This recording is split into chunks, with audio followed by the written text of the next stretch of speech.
we're delighted that, of course, our current sponsors, and have been for some time, are the brilliant people at Toolstation. And they've lined up a conversation with us today with a man who was in the studio a short time ago. Always good to chat to the former Spurs, Leeds, Burnley, Everton winger, and England, of course, Aaron Lennon. Hi, Aaron. Hi, chaps. How are we? Yeah, we're not so bad, Aaron. Not so bad. Interesting for you last week. 2-year-old clubs going head-to-head. Not so much Dr. Tottenham, we say these days, Mr. Tottenham. He's a consultant. He's been promoted. That was a shot in the arm for Everton, but I think if you're an Evertonian, you're not sure whether that was a turning point or just Tottenham being very accommodating. Yeah, definitely. It was one of them. Like I said, I did feel like Everton was really good, but then again, Spurs were absolutely dreadful on the day. But it was massive for Everton. And like I said, another poor performance from Spurs. Yeah, so this weekend we will find out a little bit more about whether they can build on that performance last week. But you saw the sort of green shoots of recovery, Aaron, for Everton last week. There were some.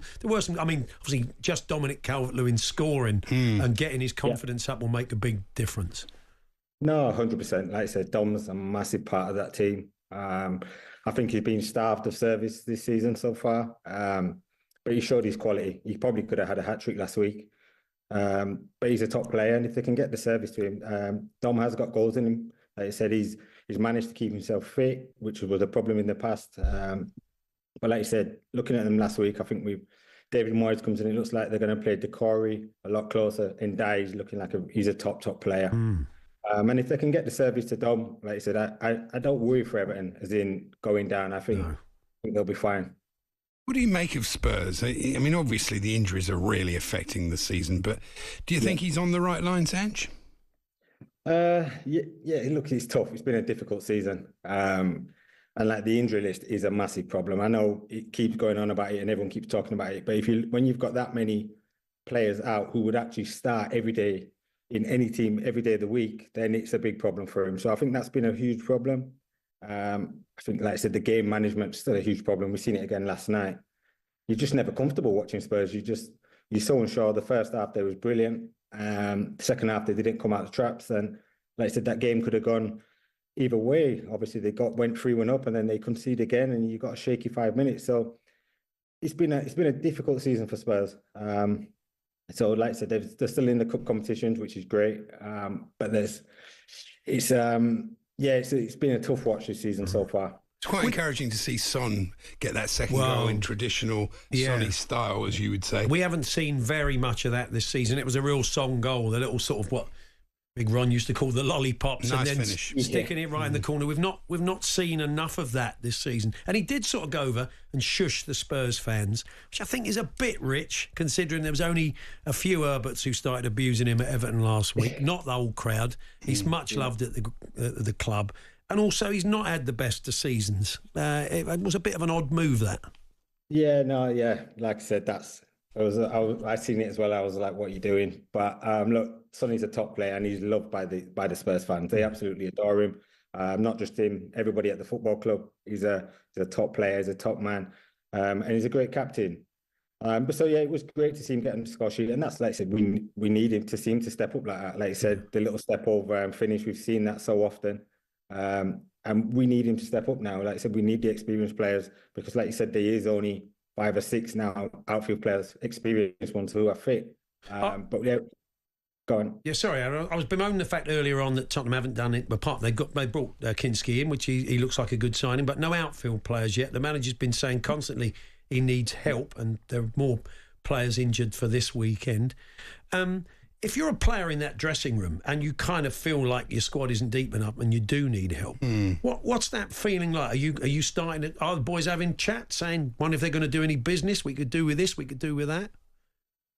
These conversations go on every window, and especially when the team is stretched like the Tottenham side has been pretty much all season. And like you said, these players will be going into these games at 60-70% max, because when you're playing 3 games a week, you're not really training. All you're doing is recovering. You're going into these games, like I said, they got back at 2-3 o'clock last night.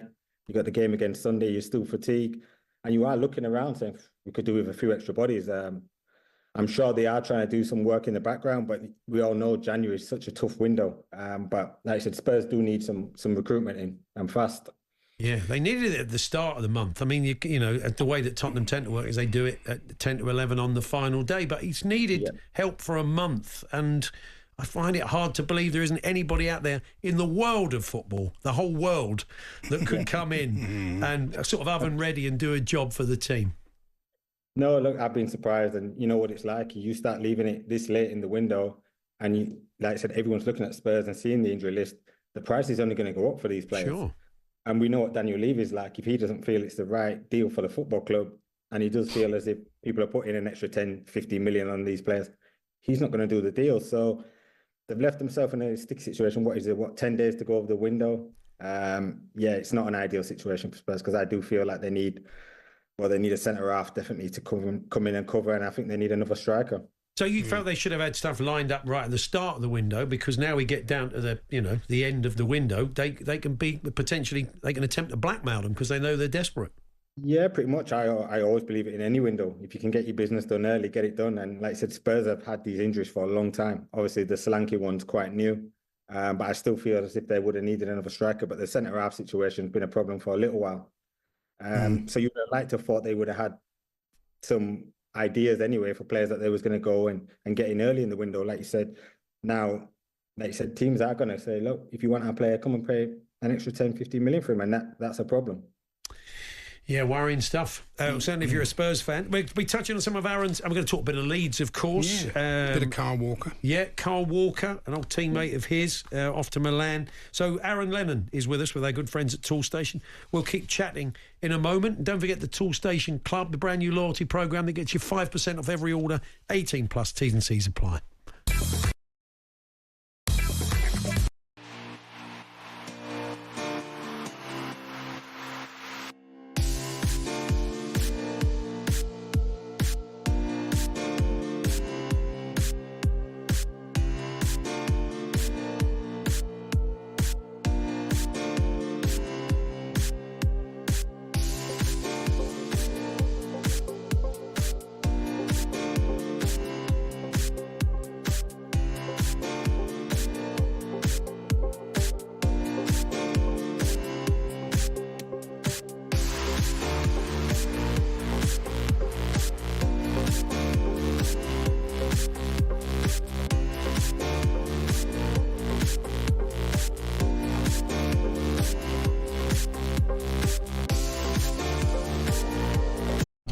Hawksbee and Jacobs, Monday to Friday afternoons 1 till 4 on AM, on DAB, via the talkSPORT app and on your smart speaker.